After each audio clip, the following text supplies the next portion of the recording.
All of us blossom when we feel love and wither when we do not feel love. Gary Chapman. Everyone believes that everyone wants to be loved the same way that they personally want to be loved. But that is simply not the case. Everybody speaks a different love language, which is how they want to give and receive love.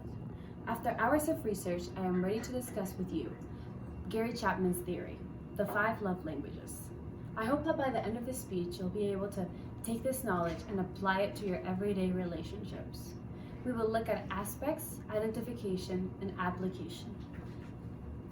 Our first love language is words of affirmation, which means loving through words.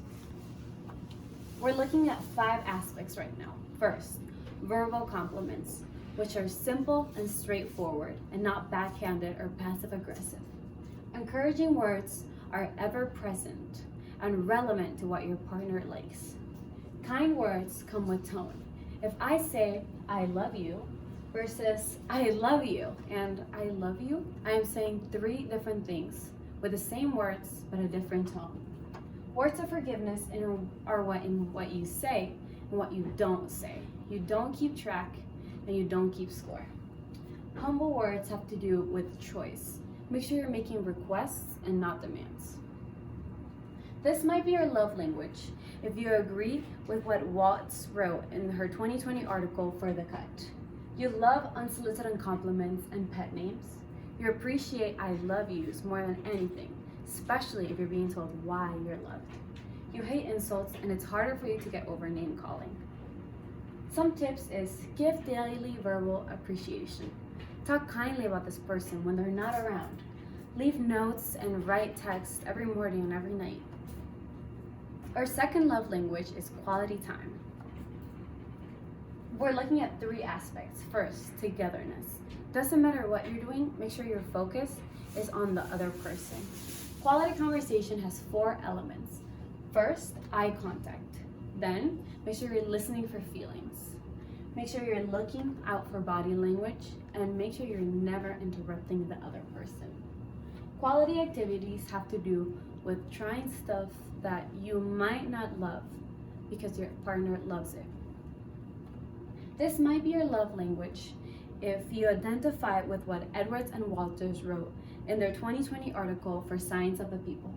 You find yourself constantly desiring to be with someone, not just from hearing from them or writing to them, and you're not satisfied or happy unless you can be with the person or the people that you love. Some tips for this love language is make plans. Even if you're busy and it can be for a long time, take the time to make sure these encounters are meaningful. Our third love language is gift giving. Gift giving is not about the actual gift, and it doesn't have to be Chanel or Dior. It's about the thought behind it. It's about you going out of your way for someone else. It's about that little, I think they would really appreciate this moment. This might be your love language if you feel love through tangible items, explains Gwen in her 2020 article for MBG. Whether it be a trinket from a thrift shop or a 50-foot sailboat is inconsequential, because what this person worries about is about this thought, is I was thinking about you when I saw this, because you're always on my mind. Tips: make sure that the gift you give is reflecting the other person's values and not just your own. Your fourth love language is acts of service.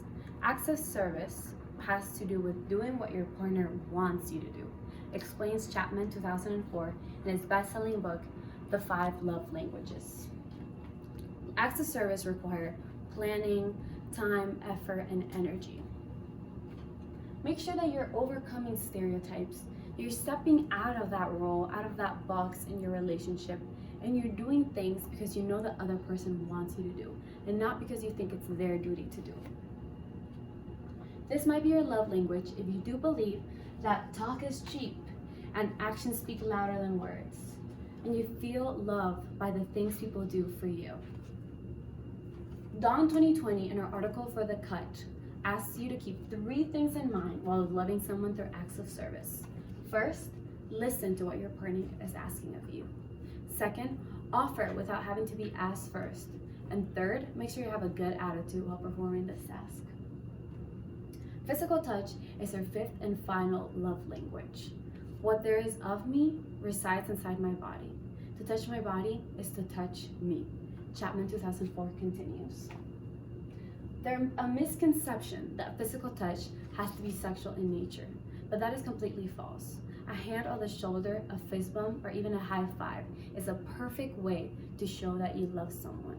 However, you must be careful with this love language and keep in mind consent when discussing it, because not every touch is equal.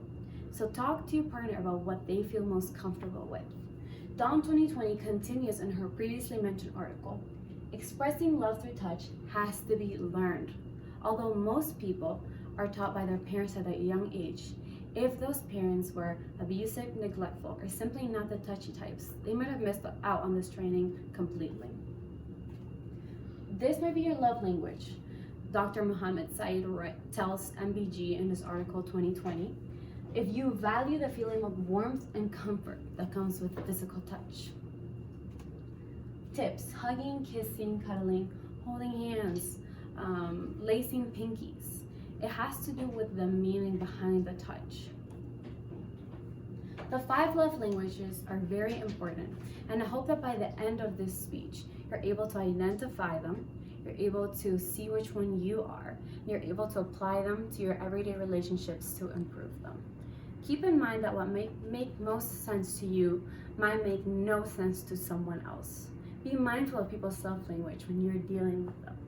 Whether you're using this speech for your friend, your family member, or your lover, I hope that after this, you're able to love them a little better. Thank you.